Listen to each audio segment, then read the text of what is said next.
নমস্কার।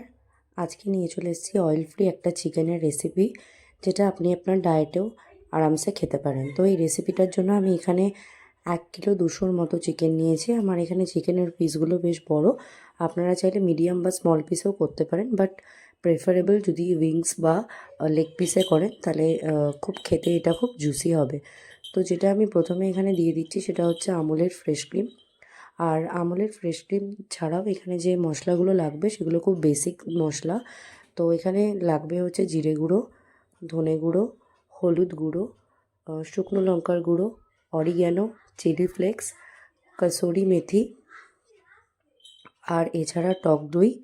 টক দই আমি এখানে প্রায় 200 গ্রামের মতো ব্যবহার করেছি। এছাড়াও নুনটা আপনি আপনার স্বাদ মতো দেবেন। আর গোলমরিচের গুঁড়ো, গোলমরিচের গুঁড়োটা এখানে যতটা আপনি ঝাল পছন্দ করেন সেইভাবে দেবেন। আর এখানে দিয়েছিলাম আমি আদা রসুনের পেস্ট, যেটা আমি আদা রসুনের পেস্টটা দেখাতে ভুলে গেছিলাম। তো এই সমস্ত মশলা দিয়ে এটাকে ভালো করে ম্যারিনেট করে নিতে হবে। আর ম্যারিনেট করে এটাকে ওভারনাইট রেখে দিতে হবে। তো আমার কাছে টাইম কম ছিল, আমি ওভারনাইট রাখতে পারিনি। তো আমি তাও এটাকে ম্যারিনেট করে প্রায় 8 to 9 আওয়ার্সের মতো ফ্রিজে রেখে দিয়েছিলাম। আর এখানে কিন্তু লেবুটাও অ্যাড করতে হবে। তো পাতিলেবুর রস খুব বেশি পরিমাণে দরকার নেই।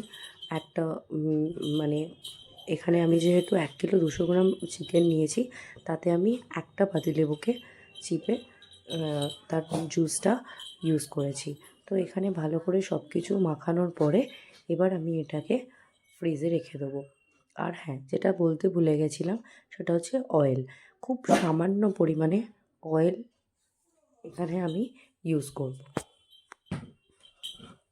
দেখুন, ম্যারিনেট করে 8 ঘন্টা পরে আমি ফ্রিজ থেকে বার করেছি। রেসিপিটা আমি মাইক্রোওভেনে করেছি, আপনারা কিন্তু এয়ার ফ্রায়ারে করতে পারেন বা নর্মাল গ্যাস ওভেনেও করতে পারেন। এখানে আমি একটা বাটার পেপার দিয়ে নিচ্ছি। বাটার পেপারে সামান্য অয়েল আমি জাস্ট গ্রিস করে নিচ্ছি। অয়েলটা এখানে গ্রিস করার পরে এবার চিকেনগুলোকে আমি এর ওপরে প্লেস করে দেবো। তো এখানে যেটা করতে হবে, এটাকে মাইক্রোওভেনে করার জন্য কিন্তু আমি এখানে প্রিহিট করিনি, নর্মাল কনভেকশনেই আমি এটা করেছি। প্রত্যেকটা চিকেনকে আমি ভালো করে প্লেটের ওপর প্লেস করে নিচ্ছি। আর যে এক্সট্রা যে মশলাটা রয়েছে সেটা আমি চিকেনের ওপর দিয়ে দেবো।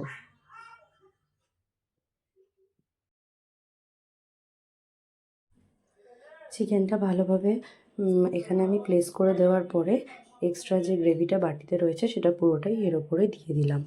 এবারে আমি একটু ধনেপাতা কুচিয়ে নিচ্ছি, সেটা আমি ওপর দিয়ে গার্নিশ করে দিচ্ছি। এটা ফ্লেভারের জন্য, আর এটা কিন্তু পুরোপুরি অপশনাল। এবার আমি এটাকে মাইক্রোওভেনে কনভেকশনে দিয়ে দেবো। 190 ডিগ্রিতে 50 মিনিটের জন্য দেবো। আপনারা কিন্তু এয়ার ফ্রায়ার বা গ্যাস ওভেনেও করতে পারেন, তাতে 10 মিনিট টাইমটা কম লাগে এয়ার ফ্রায়ারে। আর গ্যাস ওভেনে করলে টাইমটা অলমোস্ট সেমই লাগবে। তো একটা সাইড যখন পুরোপুরি হয়ে যাবে তখন আমি ওটাকে বার করব। দেখুন চিকেন থেকে নিজস্ব কতটা অয়েল বেরিয়েছে।